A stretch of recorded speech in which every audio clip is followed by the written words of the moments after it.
नमस्कार, स्वागत है आप सभी का उड़ान मास्टर क्लासेस में। आज हम सीखने वाले हैं शब्द का वर्गीकरण के बारे में। बहुत इंपॉर्टेंट टॉपिक है, ज़्यादा इसमें आपको लिखना नहीं है, ठीक है? तो भले ही अपने अस्त्र-शस्त्र मत तैयार करना, है ना? कि कहता है ना कि कभी-कभी कुछ चीज़ जो होती है ना, बिना अस्त्र-शस्त्र चलाए भी हो जाती हैं। जैसे कि क्या है, बॉलीवुड में आपने गाना तो सुना ही होगा ना, अँखियों से गोली मारे। अरे भाई साहब भला अँखियों से गोली कौन मारता है? लेकिन भाई मारते हैं, ठीक है ना? लड़का आँख मारे, लड़की आँख मारे। चलिए कोई दिक्कत नहीं, अस्त्र-शस्त्र थोड़ा-सा तैयार कर लेना, जो मेन-मेन चीज़ें हैं वो लिख लेना, बाकी हम आपको समझाएँगे। शब्द जो है ना, इससे संबंधित क्वेश्चन आपका 4-5 ज़रूर पूछा जाएगा, तो थोड़ा अच्छे से समझिएगा, पूरा वीडियो देखिएगा। बाकी आप जो लोगों ने जो प्यार हमें कल दिया, जो मैंने कल आपको एक वीडियो दिया था कि कैसे आपको अब बचे हुए दिनों में पढ़ना चाहिए, उसको आप लोगों ने दबा के शेयर किया है, उसके लिए आप सभी का तहे दिल से धन्यवाद। ठीक है, आइए देखते हैं शब्द का वर्गीकरण। ठीक है, चैनल पर पहली बार हो तो सब्सक्राइब जरूर कर लीजिएगा और एक प्यारा सा कमेंट करिएगा, लाइक तो कर ही देते हैं आप लोग, इतना तो मुझे पता ही है। ठीक है, शब्द का वर्गीकरण। अच्छा, शब्द को कभी कभी हम पद भी बोल देते हैं, है ना? पूरा बिल्कुल फनी वीडियो, मतलब एक कोई भी टेंशन मत लीजिएगा, है ना? बिल्कुल भी टेंशन मत लीजिए, ये मत सोचिए कि हाँ 20-22 दिन बचे हैं, अरे इसमें क्या होगा, अरे इसमें तो सब कुछ हो जाएगा भाई। अरे अभी देखो आगे आगे होता है क्या। ठीक है, पद। पद जैसे होता है कि कभी कभी इसे हम पद भी बोल देते हैं, तो कब ये शब्द होता है कब ये पद होता है, तो आइए पहले इसको देख लेते हैं। ठीक है, शब्द जैसे क्या है, पद। चलिए पद देखते हैं। देखिए, अगर नॉर्मली कोई दिया हुआ है, जैसे मतलब ये लिखा है मैंने अधिकारी, ठीक है भाई, आप अधिकारी बनने जा रहे हो, शेयर शेयर तो कर देते हैं, खैर सब्सक्राइब नहीं करते होंगे ना, सब्सक्राइब जरूर कर लीजिएगा। जैसे मान लीजिए ये मैंने लिखा है अधिकारी, तो ये इसमें जो वर्ड है या अक्षर है, इनका एक सार्थक क्या कहते हैं अर्थ है। ठीक है, तो इसलिए ये अधिकारी है। अच्छा, ये नॉर्मल रूप में देखेंगे तो ये एक शब्द है। ठीक है, अच्छा अभी मैं बोलूं कि आप सभी लोग अधिकारी बन जाएं, आप सभी लोग ग्राम विकास अधिकारी बन जाएं, तो ये जब वाक्य में प्रयोग हो गया तो ये एक पद हो गया। अब देखिए क्या लिखा है, वाक्य में प्रयोग किया गया शब्द पद कहलाता है। ठीक है, वैसे तो ये शब्द है, लेकिन जब ये वाक्य में प्रयोग हो जाता है तो ये पद कहलाता है। वैसे ही अक्षर होता है, आप लोगों ने वर्णमाला पढ़ी है ना, वर्णमाला में क्या होते हैं, वर्ण होते हैं, लेकिन जब ये किसी शब्द में जुड़ जाते हैं, ठीक है, किसी शब्द में जो होता है ना कि वर्णों का एक सार्थक समूह होता है ना, तो जब ये शब्द में प्रयोग किए जाते हैं तो ये जो वर्ण होते हैं ये अक्षर कहलाते हैं। समझ गए? सेम वैसे ही जैसे पद है, तो वाक्य में प्रयोग किया गया शब्द आप सभी जानते हैं, कई शब्द मिलकर वाक्य बनाते हैं, तो वाक्य में प्रयोग किया गया शब्द पद कहलाता है। ठीक वैसे ही शब्द में प्रयोग किया गया वर्ण अक्षर कहलाता है। हो गया यहाँ तक? हिंदी शब्दों का वर्गीकरण 4 प्रकार से होता है, आइए देख लेते हैं बढ़िया से। सबसे पहला है, आपको याद रखना है, उत्पत्ति, इतिहास या स्रोत के आधार पर। 4 प्रकार है। पहला प्रकार है उत्पत्ति, इतिहास या स्रोत के आधार पर। जल्दी से देख लेते हैं। कुल मिलाकर इसमें 5 प्रकार हैं। पहला है आपका तत्सम, दूसरा है तद्भव, तीसरा है संकर, चौथा है देशज, पांचवा है विदेशज। हो गए? अब इसको देखो, पेपर में आपका परिभाषा नहीं पूछा जाएगा, तत्सम किन्हें कहते हैं, तद्भव किन्हें कहते हैं, संकर शब्द किन्हें कहते हैं। अब ऐसे थोड़ा समझ लीजिए, हम बता रहे हैं। तत्सम यानी कि संस्कृत से आए हुए शब्द, तत्सम यानी कि संस्कृत से आए हुए शब्द, तद्भव यानी कि हिंदी हिंदी के शब्द, संकर यानी कि जो होता है दो भाषाओं के शब्द। ठीक है, दो भाषाओं के शब्द जब एक पास में मिल जाते हैं, दो भाषाओं के शब्द, जैसे क्या है, जैसे मैंने लिखा रेल गाड़ी, रेल गाड़ी।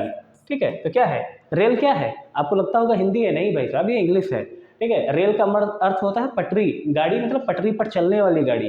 रेल क्या है, ये देखिए ना, ये अंग्रेजी भाषा का शब्द है और ये हिंदी भाषा का शब्द है, दोनों आपस में मिल गए तो इनको संकर शब्द कहते हैं। ठीक है, जैसे चिड़िया घर, ये दो शब्द आपस में मिल रहे हैं, तो जहाँ पर भी दो भाषाओं के शब्द आपस में मिल जाते हैं तो वो आपके कहलाते हैं संकर शब्द।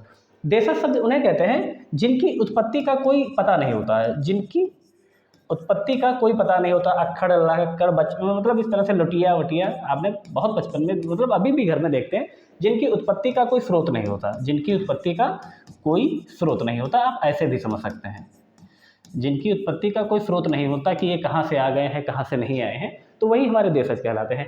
विदेशज तो मतलब विदेशी भाषा के शब्द, जैसे मान लें कि आपकी परीक्षा में पूछे भी जाते हैं, अंग्रेजी भाषा के शब्द पूछे जाते हैं, है ना, उर्दू भाषा के शब्द, फारसी भाषा के शब्द, पुर्तगाली भाषा के शब्द, है ना, तो ये सब पूछे जाते हैं। तो ये चीज़ आपको याद रखना है, उत्पत्ति, इतिहास और स्रोत के आधार पर 5 प्रकार के शब्द होते हैं, तत्सम, तद्भव, संकर, देशज और विदेशज। बाकी इनके बारे में डिटेल में हम आपको धीरे धीरे टॉपिक वाइज बताते रहेंगे। आइए आगे चलते हैं। अर्थ के आधार पर, वेरी वेरी इंपॉर्टेंट, अर्थ के आधार पर कुल मिलाकर इसमें भी आपके 5 प्रकार होते हैं। ठीक है, इसमें भी कुल मिलाकर आपके 5 प्रकार होते हैं। एकार्थक, अनेकार्थक, समानार्थक या पर्यायवाची, विपरीतार्थक या विलोम, संस्कृत या समरूप भिन्नार्थक। एकार्थक क्या होते हैं? ऐसे शब्द या ऐसे पद, पद तो नहीं बोलेंगे अभी, क्योंकि जब वाक्य में प्रयोग होता है तो हम उन्हें पद कहते हैं, अभी हम उन्हें शब्द ही कहेंगे। ठीक है, एकार्थक मतलब जिनका एक ही अर्थ निकलता है। अनेकार्थक मतलब एक ही शब्द के अनेक अर्थ निकले। समानार्थक यानी कि जो शब्द होते हैं वो समान अर्थ रखने वाले होते हैं, जैसे पर्यायवाची आपके। विपरीतार्थक मतलब विलोम शब्द। समश्रुत समरूप जैसे अंश और अंश नहीं आप पढ़ते हैं, वही चीज़ है। तो बस ज़्यादा मतलब वही चीज़ है, आगे जब पढ़ाएंगे तो सब बता देंगे, क्यों परेशान हो रहे हैं। आगे है रचना और बनावट के आधार पर। ये मुख्य प्रकार से इसमें 3 प्रकार के शब्द होते हैं। रचना और बनावट के आधार पर शब्द 3 प्रकार के होते हैं। एक होता है रूढ़, दूसरा होता है यौगिक, तीसरा होता है योग रूढ़। रूढ़ को हम मूल शब्द भी कहते हैं, मतलब एक होता ना कि आपने देखा होगा कि बड़ा जब कोई बड़ा कहते हैं ना गुस्सैल आदमी होता है तो बड़ा रूढ़ है ये, बड़ा रूख है ना, बोल देते हैं ना। तो वही है कि मतलब इसमें कोई फर्क नहीं पड़ता है, ये वैसे ही रहेगा। ठीक है, वैसे ही मतलब वही रूढ़ है। ठीक है, तो रूढ़ मतलब मूल शब्द। यौगिक मतलब इसमें 2 शब्द मिलकर बनते हैं। योग रूढ़ को ज़्यादा आपको नहीं समझना है, जितने भी बहुब्रीहि समास वाले उदाहरण होते हैं, ठीक है, वो सब आपके योग रूढ़ में आते हैं। समझ गए? ज़्यादा आपको समझने की जरूरत नहीं है, इसमें हम परिभाषा आपको घंटा भर बताएं, समय नहीं है आपके पास और समय हमारे पास भी नहीं है। तो बस यही चीज़ है कि टेंशन मत लीजिए, बस समझ लीजिए।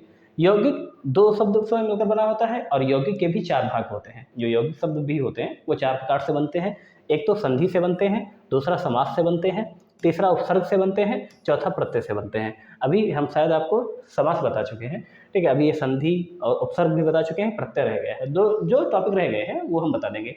पूरा हिंदी ग्रामर में 50% तो आपका यहीं से पूछ लिया जाता है, ठीक है, आपका पेपर का सिलेबस का। योग रूढ़ के बारे में आपको नहीं याद रखना है ज़्यादा है कि बस 2 शब्द मिलते हैं या तीसरा अर्थ देते हैं और वो तो बहुब्रीहि समास करता ही है। ठीक है, आगे चलते हैं। अगला और अंतिम है प्रयोग, व्याकरण या रूप के आधार पर। ये मोस्ट इंपॉर्टेंट है ये भी।